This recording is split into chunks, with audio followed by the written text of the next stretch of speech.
Zarkoth's 6 eyes scanned the crowded cantina on Station Nexus 7, each pupil moving independently as he searched for potential threats.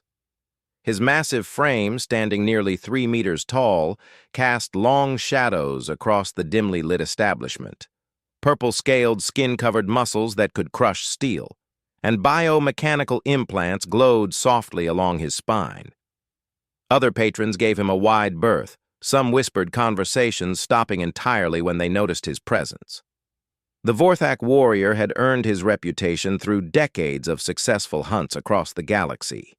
His species was known for their incredible strength, enhanced reflexes, and most importantly, their relentless pursuit of prey. Once a Vorthak locked onto a target, they never stopped hunting until the job was complete. Zarkoth had taken this natural ability and turned it into the most profitable mercenary career in known space. A small insectoid creature scuttled up to his table, mandibles clicking nervously. "Zarkoth the Terrible?" it asked in galactic standard, voice barely above a whisper. "Who wants to know?" Zarkoth's voice rumbled like distant thunder, causing several nearby aliens to flinch. "I represent the Hegemony Council. We have a proposition for you." The insectoid placed a data pad on the table with trembling appendages. "The payment is substantial." Zarkoth's primary eyes focused on the device, while his secondary eyes continued monitoring the room. The number displayed made even the seasoned mercenary pause. It was more money than he had made in his last 5 contracts combined. But he had learned long ago that extraordinary payments usually meant extraordinary risks. "What's the target?" he asked, picking up the datapad with surprising delicacy for his massive claws. The insectoid's mandibles clicked faster. "A new species. Recently made contact with galactic civilization. They call themselves humans." Zarkoth scrolled through the information, studying tactical assessments, biological data, and threat evaluations. According to the files, humans were a relatively primitive species from a planet called Earth. They had only achieved faster-than-light travel within the last 50 years and had established a handful of colonies in nearby systems. Their technology was inferior, their military forces small, and their experience in galactic warfare practically non-existent. "This seems beneath my usual standards," Zarkoth rumbled. "Why does the Hegemony want them eliminated? They pose no real threat." The insectoid leaned closer, lowering its voice even further. "They refused to submit to Hegemony authority.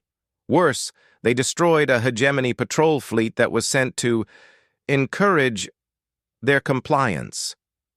This caught Zarkoth's attention. The Hegemony was the dominant military force in this spiral arm of the galaxy. Their patrol fleets were well-armed and experienced. For a primitive species to destroy even one ship would be remarkable, but an entire fleet? "How many ships were lost?"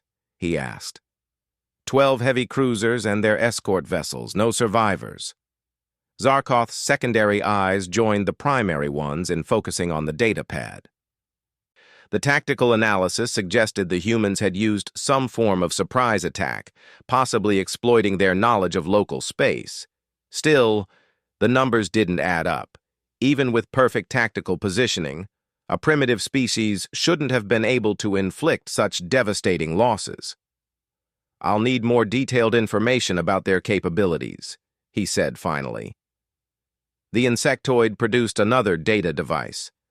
"This contains everything we know about human military doctrine, their technology, and the few encounters other species have had with them.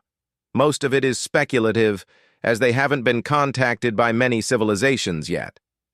Zarkoth began reviewing the new files. Humans, according to the data, were remarkably adaptable. They came from a planet with extreme environmental variations and had evolved as persistence hunters.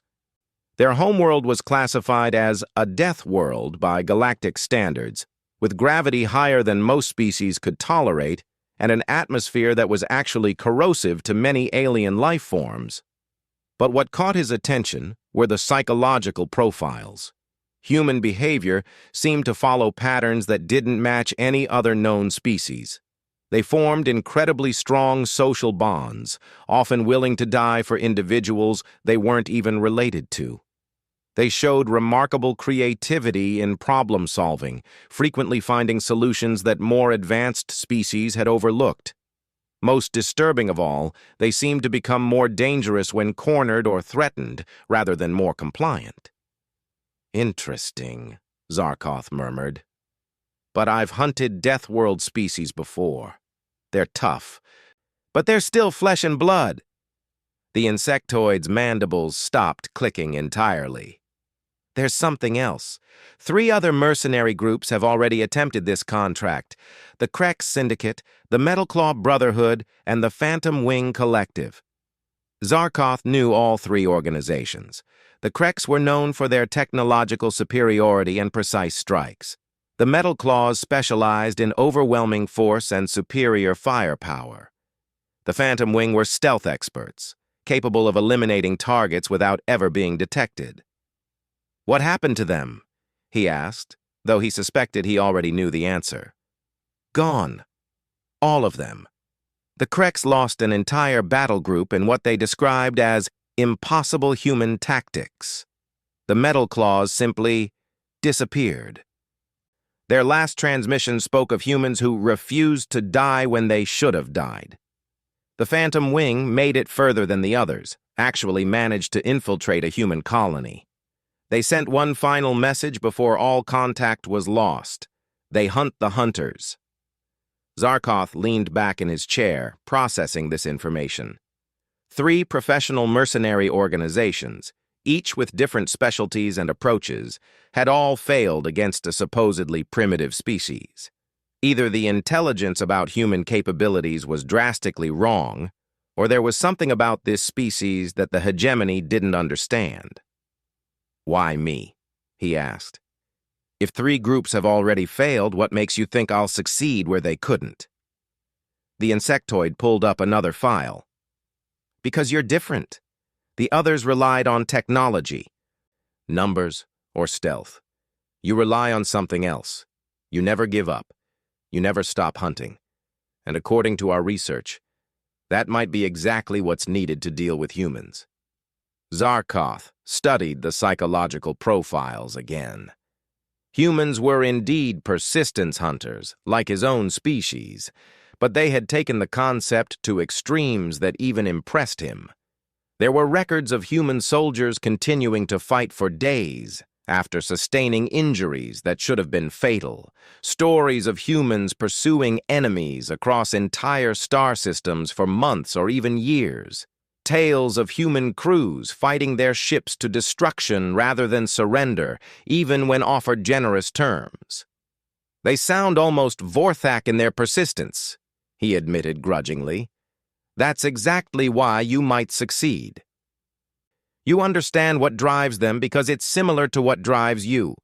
The other mercenary groups saw them as prey to be eliminated efficiently. But maybe humans aren't prey at all. Maybe they're predators, just like you." The thought was both intriguing and unsettling. In all his years of hunting, Zarkoth had never encountered a prey species that could legitimately be considered predators on his level.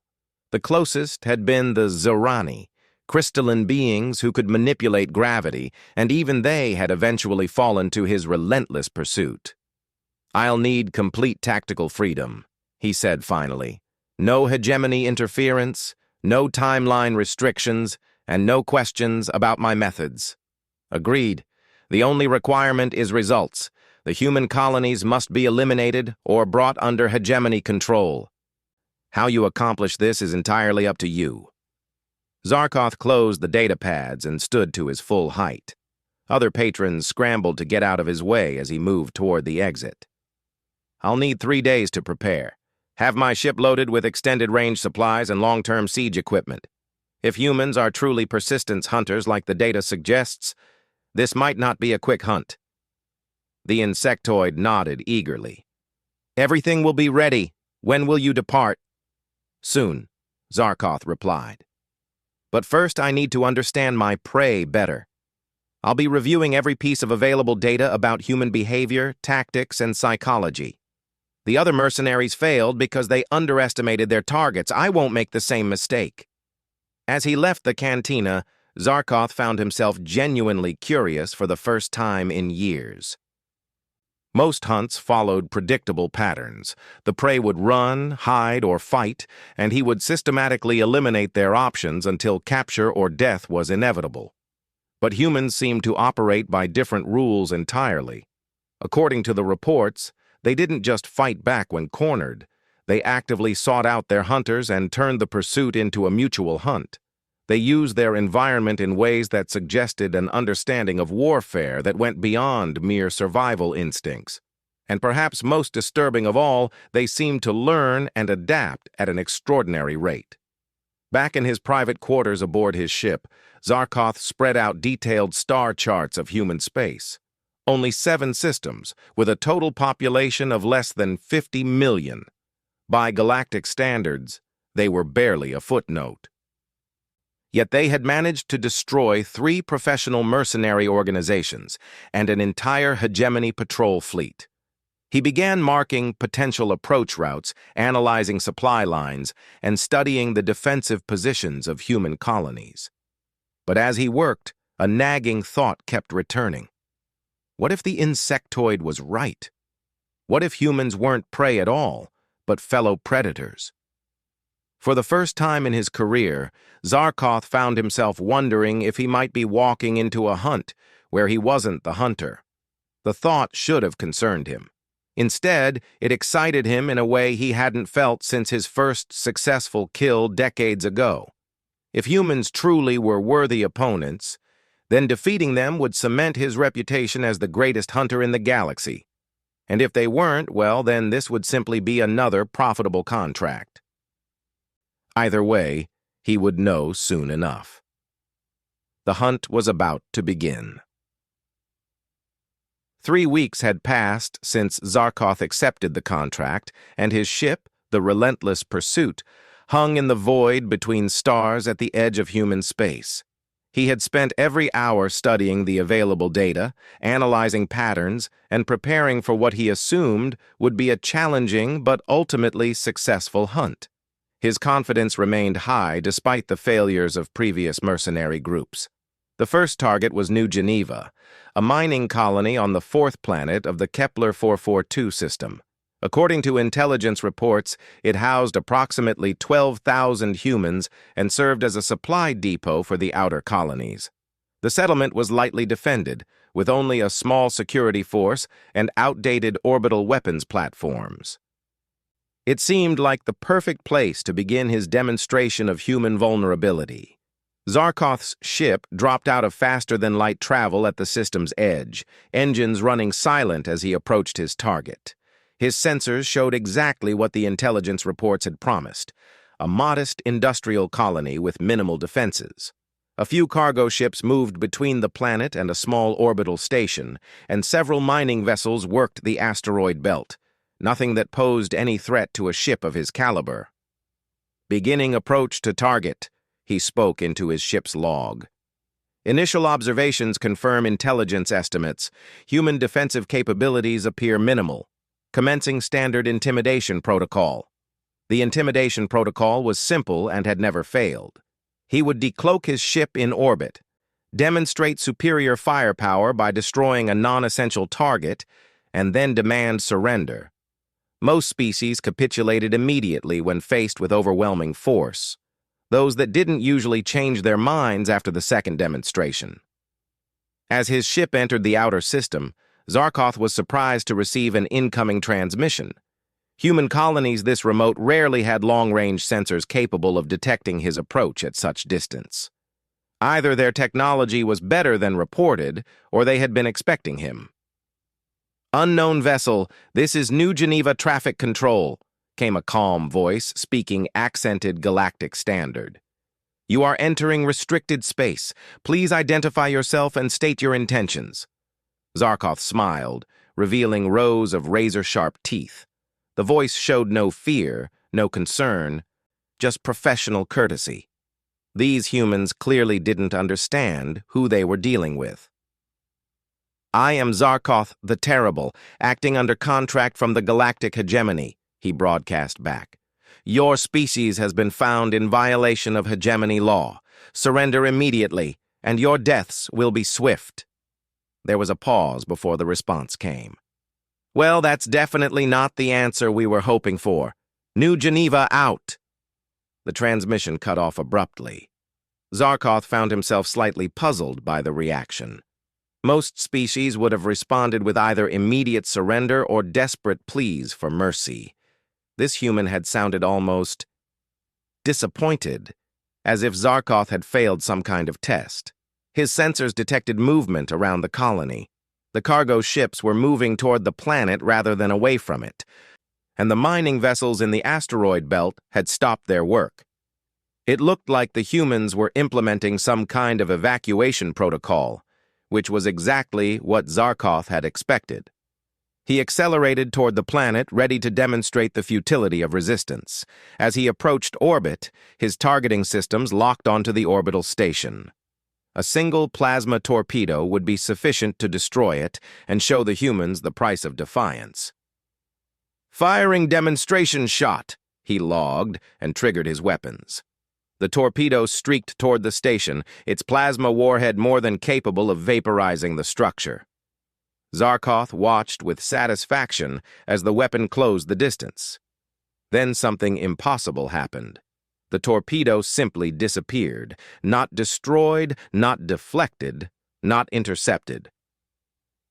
It vanished completely from his sensors as if it had never existed. Zarkoth checked his targeting systems, ran diagnostics on his sensors, and replayed the sensor logs. The torpedo had been there one moment and gone the next. "Interesting," he murmured, and fired again. This torpedo also vanished, this time close enough to the station that he could see the exact moment of disappearance on visual sensors. There was no flash of destruction, no debris field, nothing. The weapon was simply no longer there. Before he could process this anomaly further, his ship's defensive systems screamed warnings. Incoming projectiles, dozens of them, launched from locations his sensors couldn't identify. The projectiles weren't using any known propulsion system, weren't generating heat signatures, and weren't following predictable ballistic trajectories. Zarkoth's ship twisted frantically as he tried to evade the incoming fire. His shields flared as the first impacts struck. The projectiles were kinetic rounds, simple chunks of metal accelerated to incredible velocities. They shouldn't have been able to penetrate his shields, but somehow they were punching through like his defensive systems weren't even there. "Impossible," he snarled, diving his ship toward the planet's atmosphere. "Kinetic projectiles cannot defeat Vorthak shielding technology." But impossible or not, his ship was taking damage. Armor plating was being shredded, and secondary systems were failing. Worse, he still couldn't identify where the attacks were coming from. His sensors showed empty space in the directions the projectiles were originating from. As his ship entered the upper atmosphere, the attack suddenly stopped. Zarkoth used the respite to run full diagnostics and assess the damage. What he found was deeply disturbing. The kinetic projectiles hadn't just penetrated his shields. They had somehow bypassed them entirely.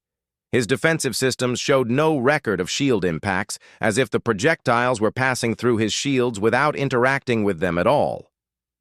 "Analyzing attack patterns," he spoke into his log, trying to maintain professional composure despite his confusion. "Human weapons appear to utilize unknown technology that bypasses standard defensive systems. Revising threat assessment." His ship's sensors detected landing sites scattered across the planet's surface. Rather than concentrating their defenses, the humans had spread out into small, dispersed groups. It was a textbook guerrilla warfare deployment designed to force an attacker to divide their forces and fight multiple simultaneous engagements. Zarkoth smiled grimly. Guerrilla warfare was something he understood. Many species tried it when faced with superior force.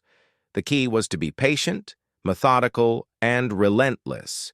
He would systematically hunt down each group, demonstrating to the survivors that hiding only delayed the inevitable. He landed his ship near the largest settlement and deployed his personal combat gear. Powered armor covered his already formidable frame, and an arsenal of weapons hung from magnetic hardpoints. Sensors and targeting systems gave him superhuman awareness of his environment. Nothing on this planet should be able to threaten him in direct combat. The settlement appeared abandoned. But Zarkoth's enhanced senses detected recent human presence. They had left less than an hour ago, probably retreating deeper into the planetary wilderness. He began tracking them, following footprints and scent trails through the forested terrain. After several hours of pursuit, he found their camp. Or rather, he found what appeared to be their camp. Hastily abandoned shelters, still warm fire pits, and scattered supplies suggested the humans had left in a hurry when they detected his approach. But something felt wrong about the scene. Zarkoth's combat instincts, honed by decades of successful hunts, were screaming warnings. The abandonment felt too convenient, too obvious. The scattered supplies were too randomly placed, and the fire pits were still too warm. Either these humans were incredibly careless, or this was a trap. He chose to treat it as a trap.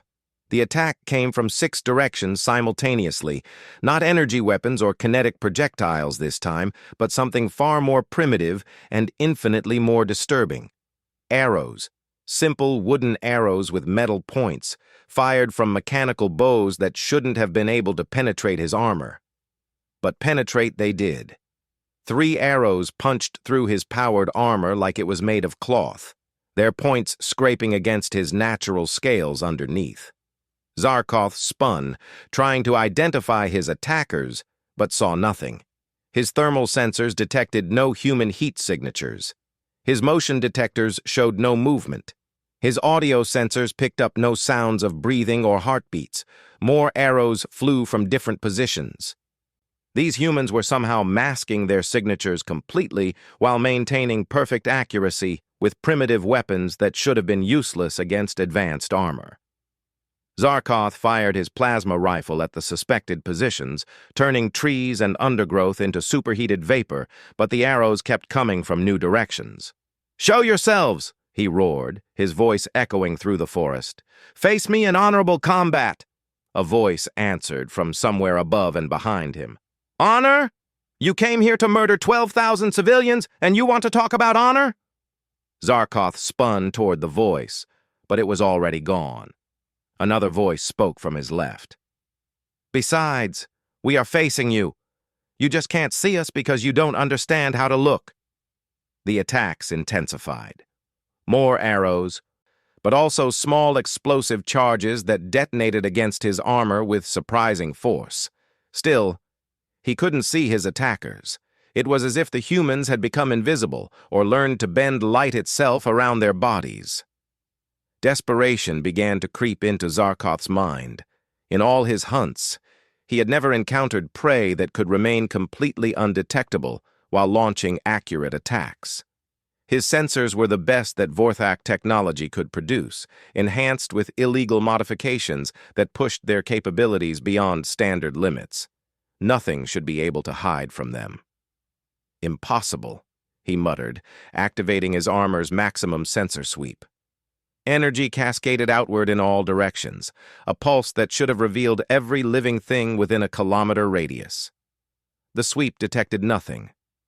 No humans, no heat signatures, no biological readings at all. But the arrows continued to fly with mechanical precision, each one finding gaps in his armor that shouldn't have existed. Then he heard something that made his blood run cold. Laughter. Human laughter, coming from multiple directions, filled with genuine amusement rather than fear or desperation. "You know," came another voice, this one directly ahead of him, though his sensors showed empty air. "Your predecessors at least figured out the stealth part before they died. You're not even close." Zarkoth's mind raced, trying to process what was happening.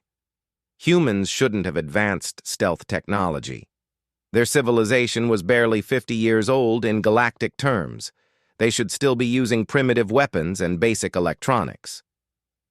Yet somehow they had developed capabilities that exceeded his own advanced hunting gear, unless they weren't using technology at all. The thought struck him like a physical blow. What if the humans weren't hiding behind advanced stealth systems? What if they were using skills, techniques developed on their Death World homeworld through millions of years of evolution? What if they were simply better at hunting than he was? More explosions rocked his position. Zarkoth realized that while he had been trying to understand how they were hiding, the humans had been systematically destroying his equipment. His communication array was gone, his backup power systems were failing, and his armor was showing critical damage in multiple areas. For the first time in his adult life, Zarkoth the Terrible was considering retreat. But as he turned toward his ship, he found his path blocked. Not by visible humans, but by a series of fallen trees that definitely hadn't been there during his approach. The humans had somehow felled massive trees in complete silence, creating barriers that would force him to take alternate routes through terrain of their choosing. Clever, he admitted grudgingly. But I am Vorthak. We do not surrender. We do not retreat. And we never stop hunting. The forest seemed to hold its breath for a moment. Then a new voice spoke, older than the others, carrying authority and experience. The hunt had been going on for 6 days. Zarkoth crouched behind a boulder formation, his once pristine armor now scarred and damaged beyond recognition. His weapons were nearly depleted, his food supplies exhausted, and his water recycler had failed 2 days ago. Every system in his powered suit was either offline or functioning at minimal capacity. He was reduced to drinking from streams and eating whatever edible vegetation he could identify. But what truly unsettled him wasn't the physical deprivation. It was the growing realization that he was no longer the hunter in this scenario. The humans had turned his own tactics against him with ruthless efficiency. They never attacked when he was prepared for them. They never engaged when he had superior positioning. Instead, they had become his shadow, following him through the wilderness while systematically destroying his equipment, his supplies, and his confidence. Every water source he approached had been poisoned with some substance that his suit's sensors couldn't identify. Every shelter he tried to establish was compromised within hours by precisely placed explosives or structural weakening that caused collapses at exactly the wrong moments. Every attempt to return to his ship was blocked by obstacles that appeared overnight.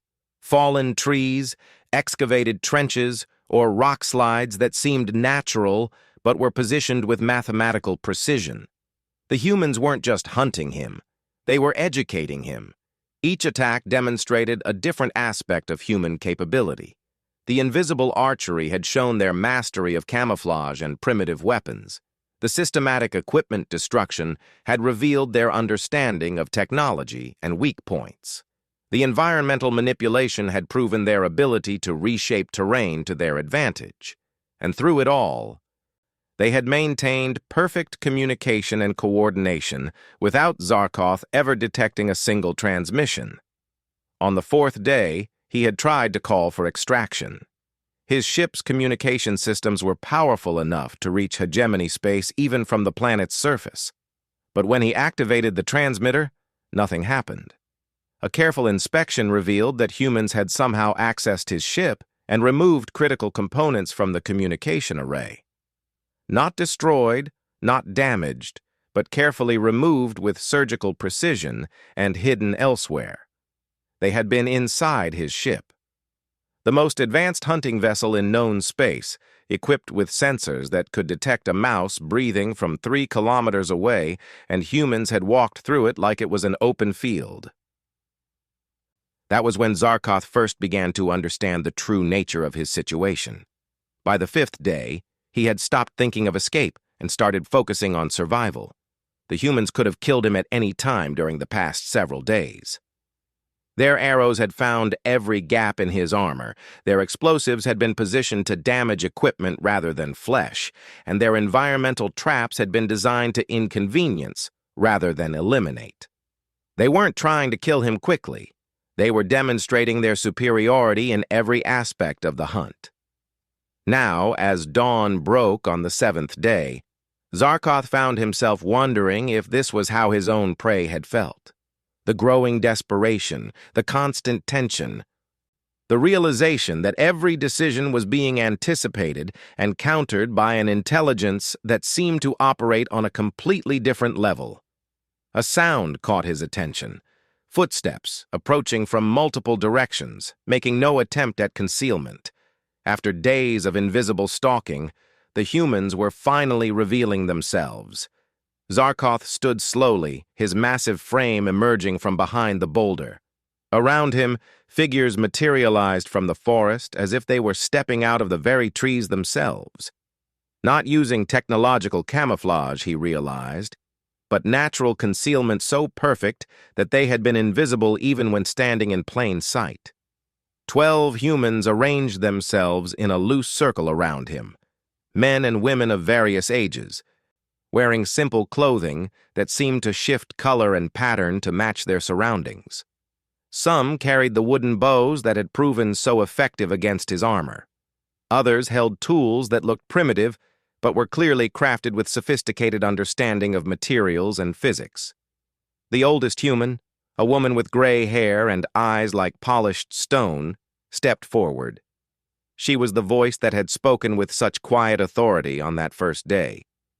"Zarkoth of the Vorthak," she said, her pronunciation of his species' name perfectly accurate despite its complexity. "You came here to hunt us. How do you feel about the experience so far?" Zarkoth's throat was dry, his voice hoarse from days of dehydration and stress. "You should have killed me on the first day. Allowing prey to survive is a tactical error that will cost you." The woman smiled, an expression that held no humor but considerable understanding. "Prey? Is that what you think we are?" One of the younger humans, a man with scars across his face and arms, spoke up. "We've been monitoring galactic communications for months. We know about the Krek Syndicate, the Metal Claw Brotherhood, and the Phantom Wing Collective. We know what happened to them." "We also know about you," added another human, this one barely more than a teenager but carrying herself with the confidence of an experienced warrior. "Zarkoth the Terrible. 237 successful hunts across 43 worlds. Never failed to deliver a target. The most feared mercenary in known space." The gray-haired woman nodded. "An impressive reputation. But you made one critical error in your assessment." Zarkoth's eyes narrowed. "And what was that?" "You assumed we were like the other species you've hunted. You studied our technology, our military capabilities, our political structures. But you never studied what made us human." She gestured to the forest around them. "This world chose us, just as we chose it. Not because it was comfortable or safe, but because it was challenging. Every plant here can kill you if you don't understand it. Every animal is either prey or predator, and the distinction changes depending on circumstances. The weather can shift from pleasant to lethal in minutes. The very air will burn your lungs if you're not adapted to it." Another human continued the explanation. "We didn't come here to build another Earth. We came here to become something new. Something harder. Something that could survive anything the galaxy threw at us." Zarkoth found himself listening intently despite his situation. These humans weren't gloating over their victory. They were teaching him something, sharing knowledge that felt both alien and familiar. "Your species hunts through persistence," the gray-haired woman observed. "You never give up, never stop pursuing your prey until you succeed. It's an admirable trait, but you hunt individuals or small groups. You've never encountered a species that hunts as a single organism." As she spoke, Zarkoth became aware of movement in the forest beyond the visible humans, shadows shifting, branches moving without wind, subtle signs of presence that his trained eyes were just beginning to detect. There weren't 12 humans surrounding him. There were dozens, possibly hundreds, all perfectly coordinated and positioned. "Every human on this world knows you're here," the woman continued. "Every man, woman, and child has been tracking your movement, reporting your position, anticipating your needs and countermeasures. You weren't being hunted by a small group. You were being hunted by our entire civilization." The scarred man stepped forward. "The Krek Syndicate tried to fight us with superior technology. We used their own weapons against them after studying their design flaws. The metal claws relied on overwhelming firepower. We let them waste their ammunition shooting at shadows while we collapsed their supply lines. The Phantom Wing attempted stealth infiltration. We taught them that true invisibility doesn't require technology. And you," the teenager added, "tried to outhunt us through pure persistence. So we showed you what real persistence looks like." Zarkoth slowly lowered his weapons, the futility of resistance finally becoming clear. "What do you want from me?" The gray-haired woman's expression softened slightly. "The same thing we wanted from the others. Understanding. You came here because someone paid you to eliminate a threat, but you never asked what kind of threat we actually represent." She pulled out a data pad, one that Zarkoth recognized as military-grade hegemony technology. "We didn't destroy that patrol fleet through luck or superior technology. We destroyed it because they came here planning to enslave or eliminate 12,000 people who had done nothing except refuse to submit to their authority." Images flashed across the datapad screen. Ships burning in the void, escape pods being systematically destroyed, intercepted communications, ordering the complete elimination of all human presence in the system. They didn't come to negotiate or establish peaceful relations. They came to commit genocide. So we defended ourselves. Zarkoth studied the images, his tactical mind automatically analyzing the battle patterns. The human response had been swift, coordinated, and absolutely ruthless. They had allowed the hegemony ships to enter the system, then struck from multiple directions with weapons that appeared to be cobbled together from mining equipment and industrial machinery. Crude, but devastatingly effective. "You turned mining charges into ship killers," he said, grudging admiration in his voice. "We turned everything into weapons," the woman replied. "Because that's what humans do when threatened. We adapt. We improvise. We find ways to win that our enemies never considered because they assume we'll follow the same rules they do." One of the other humans approached, carrying something that made Zarkoth's breath catch in his throat. It was his communication array, the components that had been removed from his ship, reassembled and obviously modified. "We've been monitoring your communications with your employers," the gray-haired woman explained. "We know they consider you expendable if you fail to complete this mission.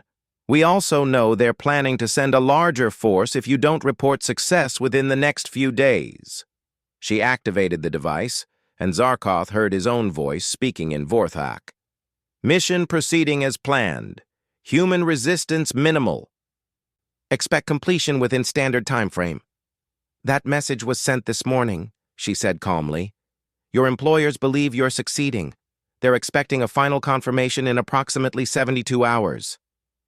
Zarkoth stared at the device, then at the humans surrounding him. "You can mimic Vorthak speech patterns perfectly." "We can mimic anyone's speech patterns. Language is just another tool, and humans are very good with tools." The woman deactivated the communication array. "But we have a choice to make, and we need your help to make it." She gestured to the forest. To the hidden humans, Zarkoth was now beginning to perceive through subtle signs and movements. "We can continue this war. When the next force arrives, we'll be ready for them too. We'll study their technology, learn their weaknesses, and find ways to turn their advantages against them. Eventually, we'll win, because that's what humans do. We find a way to win." Her expression grew serious. But winning will require us to become something we don't want to become. We'll have to turn our world into a fortress, our people into a permanent military force, our children into soldiers. We'll survive, but we'll lose the thing we came here to find." "Which is what?" Zarkoth asked. "Peace. The chance to build something new without constantly looking over our shoulders for the next threat. The opportunity to prove that humans can be more than just survivors or warriors." The scarred man stepped forward again. "So we're offering you a choice. You can return to your employers and report that humans are indeed too dangerous to hunt. That any force sent against us will meet the same fate as the previous ones. That the smart move is to leave us alone and find easier targets." "Or," Zarkoth prompted. The gray-haired woman met his eyes directly. "Or you can tell them the truth. That humans aren't just another species to be conquered or eliminated. That we're something new in this galaxy, something that could be an ally instead of an enemy. Something worth learning from rather than destroying." Zarkoth considered this for a long moment. In his 2 centuries of life, he had never encountered a species that combined such devastating capability with such restraint. The humans could have killed him dozens of times over the past week, but had instead chosen to educate him about their nature and motivations. "What guarantee do I have that you'll honor this agreement?" he asked. "The same guarantee you give your clients," the teenager replied. "Our reputation. Once we make a promise, we keep it. That's also part of being human." The woman nodded. "If you tell the hegemony to leave us alone, we'll return to being miners and colonists and farmers. We'll develop our world in peace and stay out of galactic politics. But if they send another force—" She didn't need to finish the threat. Zarkoth had experienced firsthand what happened when humans felt threatened. "There's one more thing," she added, pulling out another device. This one was clearly of human manufacture, built from components he recognized, but assembled in ways that seemed impossible. "We've been studying galactic technology for the past few years, making improvements, finding ways to do things better, more efficiently, more safely."